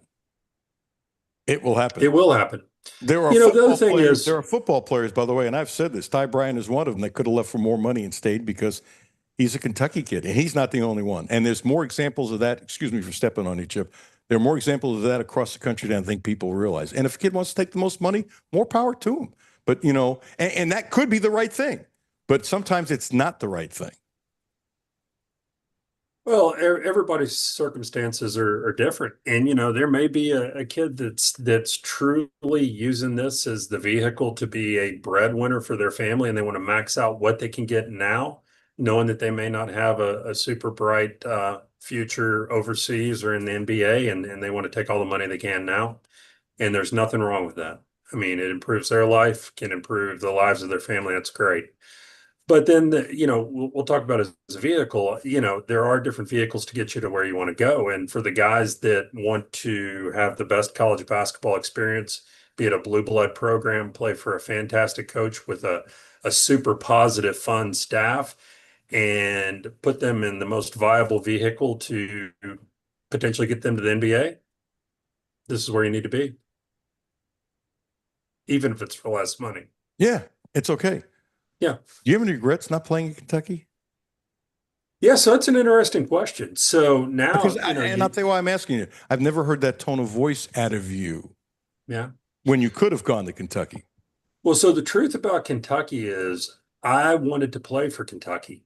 And Coach Hall offered me the opportunity. To his credit, there used to be a big high school tournament at Lexington Catholic during the holidays, and I vividly remember him coming, and they had a kind of a press area set up on the stage, and he called me up there after my game, and he said, I want to offer you a scholarship to the University of Kentucky. I think you deserve it, and I would love for you to be a part of our program. And he said, but I will tell you this in advance. So I knew this at Christmas of that year. He goes, I will not be the coach. He told me that he was going to be stepping aside. And so a couple things, weigh in there. You never want to commit to a program when you don't know who the new coach is going to be, because you may not fit into their plans at all. And so I wasn't real confident that I wanted to commit to do that. The other thing is, at that time, we didn't have all the AAU circuit, but you did have, McDonald's All-American. That was about as high ranking as you could get. And every year, there were 3 or 4 signing with Kentucky. And even though I had a nice high school career and I felt like I was a reasonable college prospect, I was not that player. And so I just didn't see a pathway where I wanted to come and try to battle that and find a way onto the court and just immediately out of the gates relegate myself to being a bench guy and just filling out a uniform. And so I chose not to. There's a lot of guys and gals too, when they're 40 years old, because somebody has to sit on the bench, have that what if I went to a school where I played a lot and had fun. And oftentimes it facilitates a better relationship with your teammates. Not always, but oftentimes. And you only go through this once. So, I think it's an individual choice, whatever, that kind of thing. Plus, you would have felt a lot of pressure, no? Oh, yeah. No. So, that's the interesting part of it. We played the Sweet 16 in Rupp Arena when I was in high school. And even though I played for Henry Clay High School and it was in Rupp Arena, there was always a little sideshow that went along with that. Everybody thought it was really cool. Chip Rupp's making his first appearance in Rupp Arena, and there was a little media hype regarding that. And I didn't like that feeling that I was kind of a sideshow. That bothered me. So then you have to look at the University of Kentucky, which is the bluest of all blue blood programs, and you're there even if you believe and others believe that you deserve to be there. If you were to find your way onto the court, you walk out to the jump circle and your name's on the court. I wanted to stand on my own 2 feet and make my own way. And it would that would never happen if I played at Kentucky. It would always been, well, you're Adolph's grandson, or, I just didn't want to do that. I didn't want to be a sideshow. Yeah, I get it. Sometimes life isn't fair and the pressure is put on people that are they're sons and daughters of famous people. You just can't act like a normal person. It's just, and this is a fishbowl, as you know better than me. This is a fishbowl. Okay. I asked this question of Van Hiles, not a fair question. So I'll ask you, not a fair question. Can you see, and do you believe that Cutter Boley is the man, that he will end up being one of the great Kentucky quarterbacks? Again, not a fair question. Yeah, so that's not an easy answer. I would like for Cutter to be the man for a lot of reasons. He's a Kentucky boy. We've seen that play out very well with Tim Couch in the past. It's easy to get behind him. He's got fantastic parents, Lexington Christian graduate, all those things. In the most fundamental form, I mean, I want him to be the man because if he's the man, it gives us the best chance to win football games at the University of Kentucky. So I hope that's the case.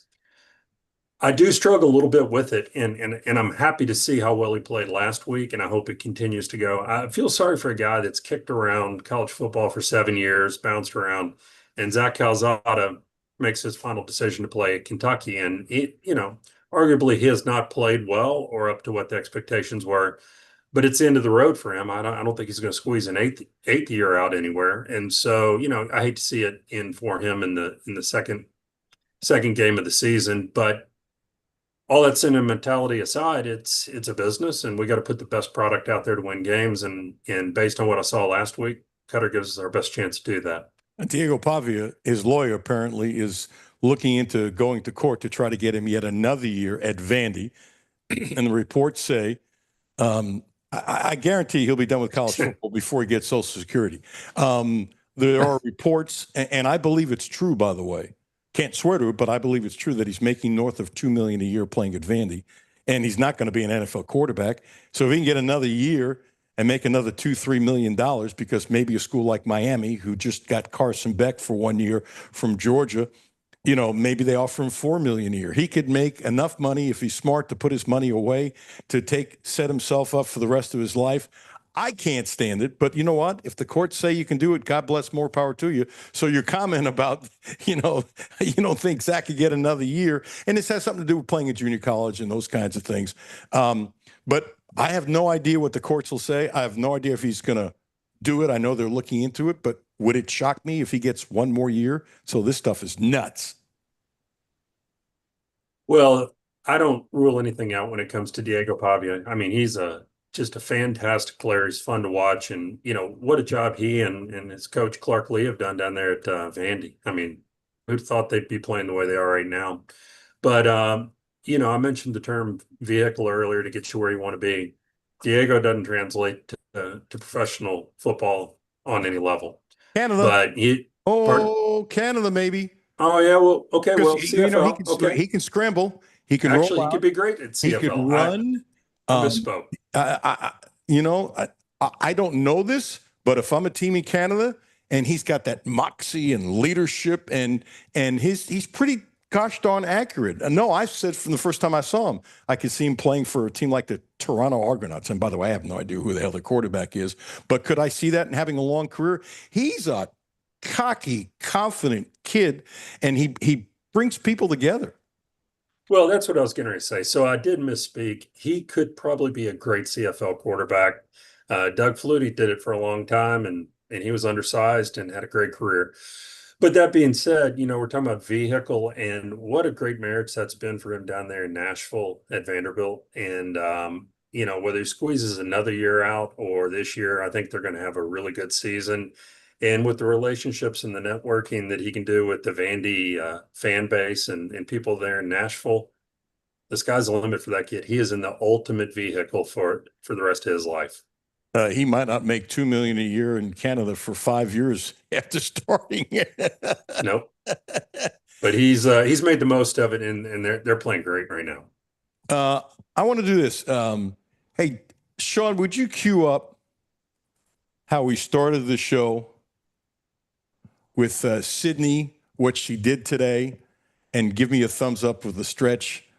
I rarely repeat something, but I want you to comment, Chip. And it's just absolutely unequivocally spectacular. And I don't think, no matter how much love we give her, did I see your hand go up, Sean? I don't think no matter how much love we give her, I don't think it's enough. This is one of the greatest athletes, period. And we'll get more specific right after this. This is what happened in the World Championships. 3 of the best in history. All racing. Paulino and Nasser now chasing McLaughlin Leroney. McLaughlin Leroy chasing history. She gets under 48 seconds. The second fastest time in history. Unbelievable. 400 meters. She just won the world championship. In the prelims before that, she set the American record and kind of jogged the last couple of steps, which was interesting, which is smart because she wanted to save herself for the championship. Mike DeCourcy says she is, at present, the greatest athlete on the planet. And not only can I not disagree, I don't know who would be number two, but what she's done is off the chart. Spent a year at UK, and we can't give her enough love. And what I really liked after the footage, she's got the emotion, tears and stuff, and then she looks up to see the time. And then she had a second reaction seeing the time because there was this magic number of 48 seconds, and she did 47.8. And her reaction looking up was like priceless, just unbelievable. A wonderful young lady who has fought battles internally and has gotten past it and has made herself into not that she was a bad person, I'm not suggesting that, but we all have different things that we internalize and how to take the next step forward. And I've been told she's a kind, caring person and handles all this with first class. And I hear, besides she's a beautiful young lady, but I hear she's a beautiful person. So how do you not root for her? Couldn't be happier. I mean, it was a small time period that she was here, 1 year, but she left her thumbprint on the program, and then to watch what she's doing on the international stage, it's just mind-boggling. And to think that she, established greatness doing the hurdles and got a little bored with that and decided to challenge herself a little bit more. And now she's doing the 400 setting, running sub 48. I mean, the sky's the limit for that woman. She's unbelievable. Truly maybe the greatest athlete ever from our school. I mean, she's fantastic. That's a good question. Who's the greatest athlete ever at Kentucky?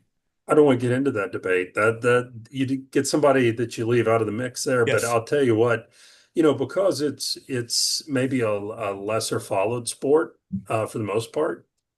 She gets swept under the carpet, but what she's doing is truly amazing on the international stage. I mean, in Olympic competition, who can go from running a specialty event like the 400 hurdles and then come out and just decide, I'm going to run the 400 against the world's greatest athletes, and she smokes them all again. I mean, it's unbelievable.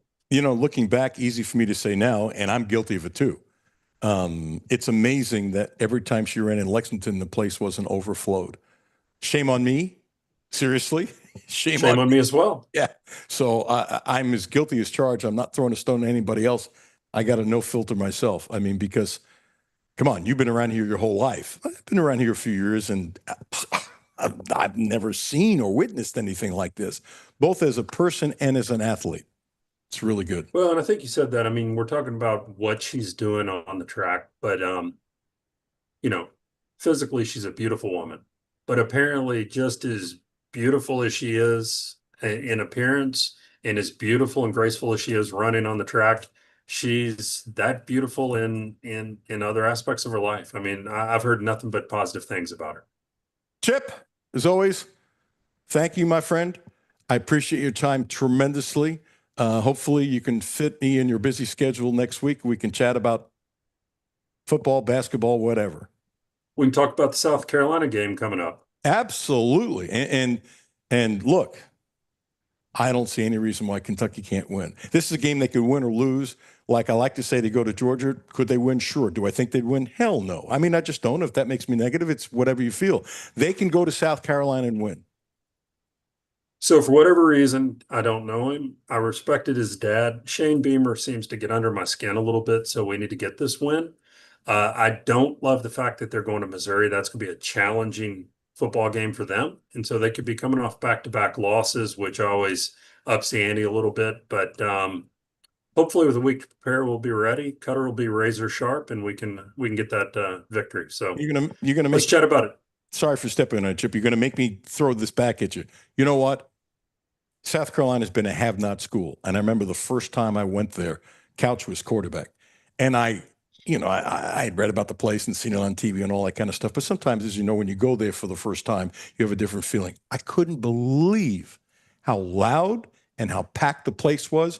And I remember walking on the field before the game, and I swear to you, I said, how do they not win a lot more games here? Because their support is just unbelievable. They have tremendously underachieved. And I don't know this, but I wonder if Beamer's personality, which gets, matter of fact, Rick Henry, dear friend, for decades and decades and decades, has been the number one sportscaster in South Carolina forever.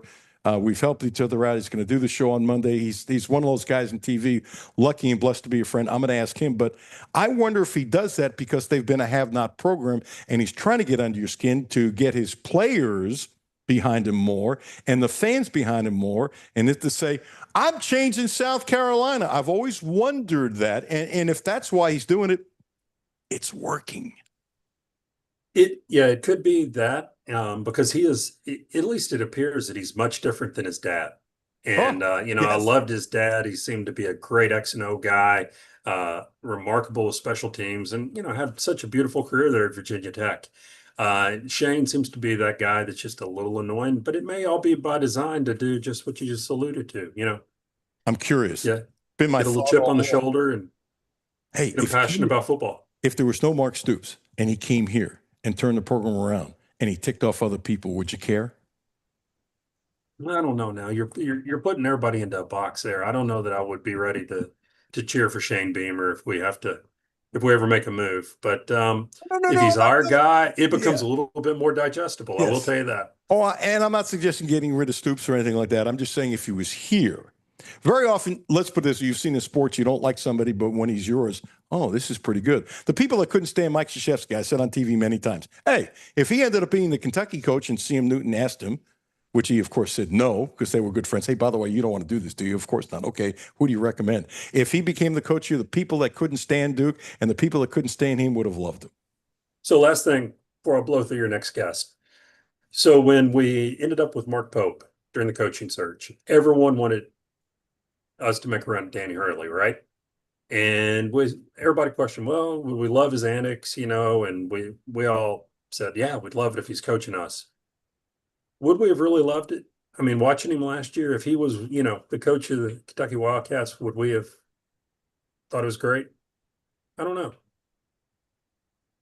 The bar would be raised higher for him winning like he did at UConn.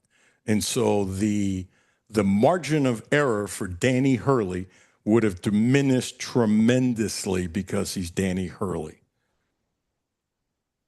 But suppose he takes Kentucky to 3 Final Fours in 5 years. You'd live with it. When you get to the Final Four, winning's all that counts. But when it starts to falter a little bit, yeah, his antics would wear thin pretty quickly. Quickly, very quickly. Couldn't agree more. All right. Have a good day. Bless you, brother. See you.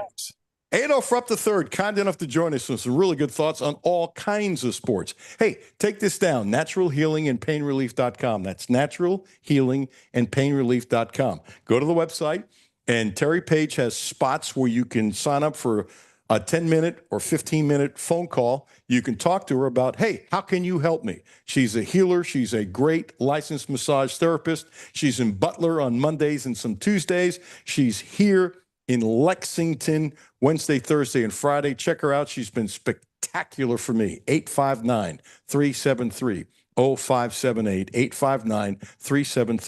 859-373-0578. Alan Cutler, 1300 AM, 92.5 FM.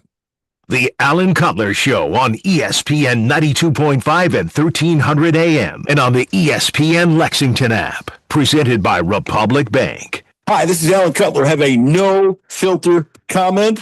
Hit the text line, 859-381-1313. 859-381-1313. Hi, this is Alan Cutler. The Quantrill Auto Group has a great deal for this month. Subaru. The Outback is special, so check this out. 0%. That's right, 0% interest for 36 months. And if you want to spread it out to 72 months, 1.9%. One deal, 0% interest for 36 months. Don't forget, the Quattro family of dealerships is the right place to get your next Subaru, and they promise you the best in sales, service, and gimmicks. Houchins Insurance Group is proud to partner with Auto Owners Insurance, a company that provides opportunity for independent agents to make insurance simple for their clients, offering risk management services that range from a renter's policy for your college student to home and auto coverage for your entire family. Houchins Insurance Group assures you that nobody works harder to keep you protected from life's uncertainties. Reach out to AJ Boss or Zach Bennett at 859-263-2771 to see if Auto Owners Insurance makes sense for you. Damn, Seth, Hack, corn dogs coming in for the blitz. Rick, what are you doing? Brent, I'm practicing my snack plays for the next football game. Well, in that case, Uncle Rick, stop by any Fudge Stuffing Shop and pick up 5-hour energy shots, 2 for $4.99, or Uncle Ray's potato chips, 8-ounce bags, 2 for $6. Don't get sidelined without your supplies this football season. Clark's Pump and Shop. Return, refresh, refuel. I'm Kathy Bingaman. Over the holiday, there was an attempted fraud attack. My personal banker, Mary Rose, and I networked together. And the first thing that I thought of was I have to text her. And it was just within the next few minutes, there was an entire team that came together collectively. And that's just not the type of service that you typically get from your bank. That's Kathy's story. Now let's get to work on yours. Republic Bank. Time to thrive. Member FDIC. I love the exercise classes here at the senior center. Me too. I'm trying to eat healthier too, but it's expensive these days. And that's why I use benefitscheckup.org. I learned I can get help paying for groceries. Benefitscheckup.org? Yes. In a few clicks, you can see if you might qualify for money-saving programs. For free? I'm going to benefitscheckup.org today. Supported by the U.S. Administration for Community Living. Listen to the Alan Cutler Show weekdays noon to 2 on ESPN 92.5 and 1300 AM and on the ESPN Lexington app. Back to No Filter Radio with Alan Cutler. Podcasts on Apple, Spotify, and Google Monday through Friday. Well, it was a great year. I mean, obviously, we didn't know how the year was going to look, but I feel like Coach Pope did a great job of, just recruiting character instead of, just talent. So, I mean, we made it work because, everyone was saying they weren't talented. Nah, we were super talented. We were mature. So, I mean, it was just, we had a great squad. Obviously, most of the guys had big years. I had a great year. Amari had a good year. Jax, Kobe. So, I mean, it's just, everything worked out great. So, I mean, I'm excited for year two. That's Mr. Owe on the field of 68 the other day. We'll play more sounds from that tomorrow. And I like how he talked about character. Just got a text back from JT Riddle.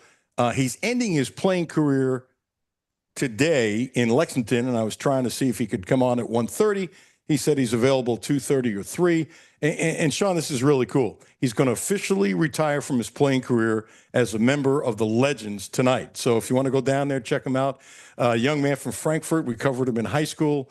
Had a really nice career in the major leagues. First of all, if you get to the major leagues, you've had a really nice career as far as I'm concerned. Miami picked him in the 2013 draft. He played 252 major league games over 6 seasons. A class act, played for the Marlins, Pirates, the Twins, and the Reds. 19 home runs in 745 at-bats. Good dude, really good dude from Frankfurt. So we can't do it today. I asked him about tomorrow. We will see. But I hope a lot of people cheer him because he's done it the right way, and it's really cool how he's ending his career. And, Sean, I just like that. I think it's wonderful when somebody says, I want to go out this way. I bet it wasn't his idea. I would guess that the Legends, I don't know this, reached out to him, and he agreed to do it. But you got a local, when I say local kid, I remember him as a kid. He was a really good player, and had a lot of success, and I could absolutely see him coaching, and he's a really good dude, Sean. Trust me. Yeah, always good to go out in front of the home fans. Yeah.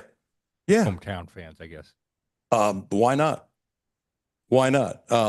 I like always comment back to that. A lot of coaches do this, so I don't want to put Pope on a pedestal like he's the only one, because that's not true, and it's not fair. It's tough to tell how many emphasize it more because you really don't know what goes on in coaches' heads. Males, females, men's basketball, women's basketball, whatever. But there's no doubt in my mind with Pope's smarts and discipline with his smarts and discipline, he will eliminate and eradicate somebody if they don't think they really want to win and fit in. A lot of coaches say it. I just think his discipline is a little stronger than most people. Coaches have discipline, but some are stronger than others. That's just me, and I believe it, and I think it's one of the things that makes him different. And it's interesting that Owe pointed that out. I think it was really powerful. And no surprise, I'm like a lot of people, I expect he'll be named the preseason SEC Player of the Year. And he's got that little, he's been in the boot, but he's working out. He had that little foot problem. He says it's not going to be a problem, and that's all good. And I believe it. And Kentucky needs him, not a little, but they need him tremendously. Hey, don't forget about my friends at Blue Lotus Health, 859-533-0914. 859-533-0914. Now, also providing a licensed massage therapist, acupuncture. Ramon Carriega, a friend, used my name. He's helped me tremendously. Fun show, arguing with Dr. John Wong. The podcast will be up in about a half hour. Anywhere you get podcasts, download the ESPN Sports Lexington app. We argued. I think he was wrong. I know he's wrong. He thinks I'm wrong. It's a beautiful thing. I love the dude. Always fun with Van Hiles. Always fun with Chip Rupp, one of the guests tomorrow. Besides the Hall of Famer Hal McCoy, Shane Boyd driving in town as part of the Lexington African American Hall of Fame. He's being honored. He's being honored, and couldn't happen to a classier act. And Littleton Ward also being honored. What a class act. So they are both scheduled to be guests tomorrow. Sean, as always, thank you so much, my friend. I will see you tomorrow at noon. Instead of Matthew and Jimmy, it's Sean and Matthew tomorrow at 10. I'll be back at noon. Brad Taylor coming up next. Alan Cutler, thanks for tuning in. Tell one friend. This thing is spreading thanks to you. Thanks to you. Alan Cutler, 1300 AM, 92.5 FM. Hi, this is Alan Cutler, the Quantrill Auto. All right. When you're ready. I fixed the caption. I'm sorry? I got the caption. I figured it out. Oh, okay. Had a couple extra words in there. Whatever you, Sean, you don't even have to tell me. Whatever you put is fine. Help if I hit the right button. You think? Usually. No wise ass you are. You know that? Yes. Wise being the operative word. Actually, I was thinking about the second word. Hi, this is Alan Cutler, 1300 AM and 92.5 FM. Two classy athletes going into the Lexington African American Hall of Fame. Shane Boyd, Littleton Ward, and the Hall of Famer, Hal McCoy. What a show. It's too long. Sorry. Hi, this is Alan Cutler, 1300 AM and 92.5 FM. Two of my favorites, Shane Boyd and Littleton Ward. Both wonderful athletes and people going into the Lexington African American Hall of Fame. They'll be my guests along with the Hall of Famer, Hal McCoy. See you at noon. I got it. Thanks, dude. Appreciate you. All right. And it's amazing how easy it is to do this show when the buttons are the proper place. Yeah, it's good stuff. If I ever make that mistake again, you need to throw a pie in my face. I shouldn't say that to you. With that look, you would do it. You gave me license. That's it, man. See you, dude. Yeah. Thanks.